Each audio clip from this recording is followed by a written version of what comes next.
Hey guys, welcome back to Skylanders Ring of Heroes. Now, in this video, I wanted to cover entering that stage of doing Beast Labyrinth level 8. Now, I'm quite comfortable at it now. Obviously, I did that solo video with Tough Luck. I think she's an awesome unit for it. But I wanted to give you guys a rundown of how I actually started doing it, because I actually started managing to clear it when she was only 4-star. She did have good runes, but when she was 4-star.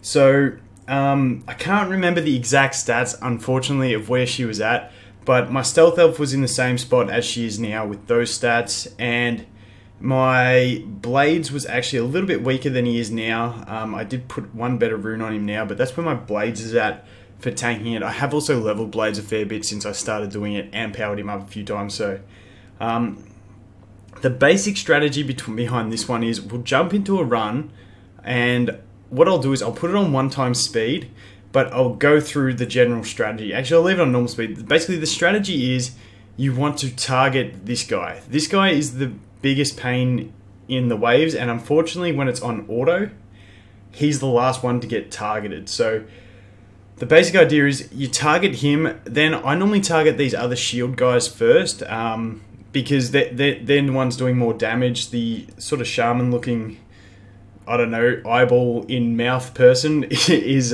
more the one that buffs the heal and stuff like that, so it doesn't have too much threat for damage. Now, I am leaving this on auto. The next wave, I'm going to put it on manual and put it on 1x speed. Obviously, if you're doing this, you're going to want to try and get those 3-minute runs. So with the double DPS, you can get there. It took me about 30 runs of doing this on manual at 2x speed to actually get under 3 minutes. It takes a lot of RNG, you need the crits, you need everything to work out.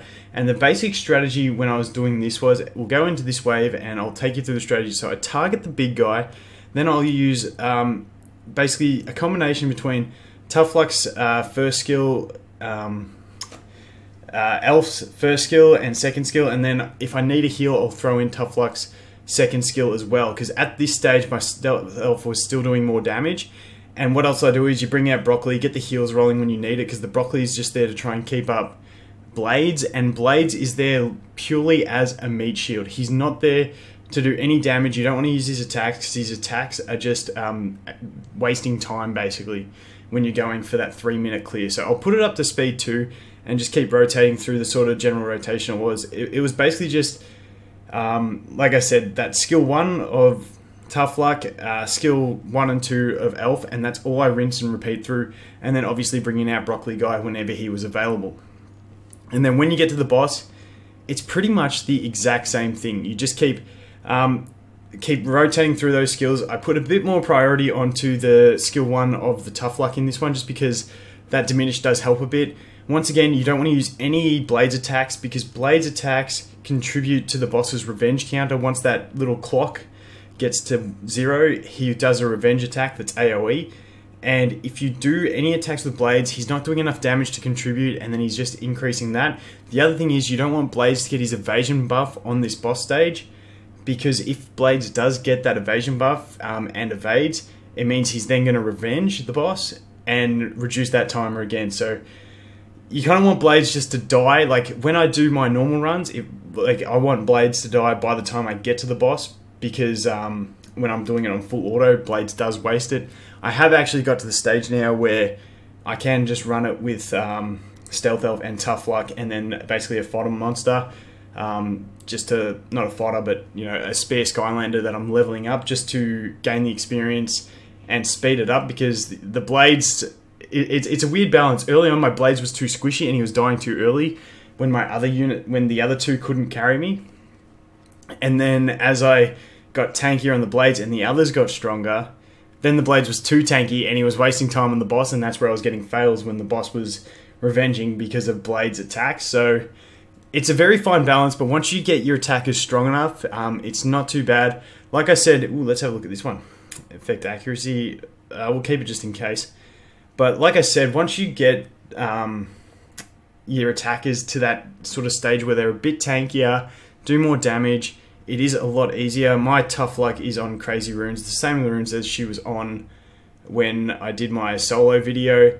Like I said, but earlier on she didn't have to be that big, and mine's is still only 5-star. If you do get her to 6-star, I seriously think that you'll be right to do it with 5-star runes, especially when you're using the full team. Maybe not the solo, but the full team for sure. That's my stealth elf there.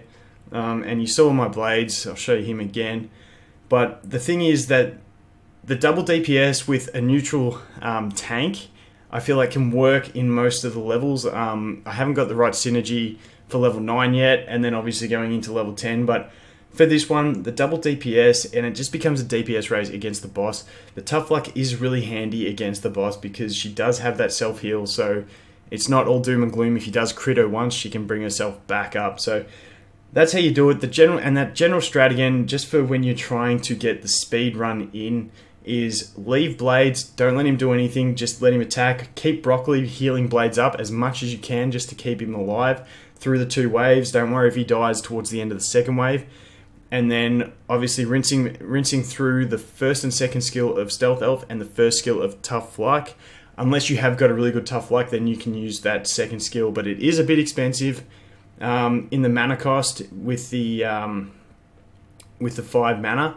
But remember, when you get onto the boss, you may want to prioritize this a bit more when he's got the diminish or the poison from the elf on him, just to get that heal up to keep going through and make sure you do succeed on the boss. But that's for the manual, and then it just becomes a matter of if your runes are strong enough and how much RNG you get with lucky crits and stuff like that to get the time. When I did it, I think I got it at like 2 minutes and 59 seconds to actually get it.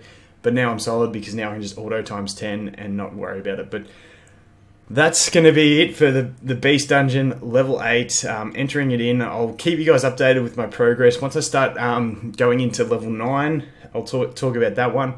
I might not end up making an auto team for level 9.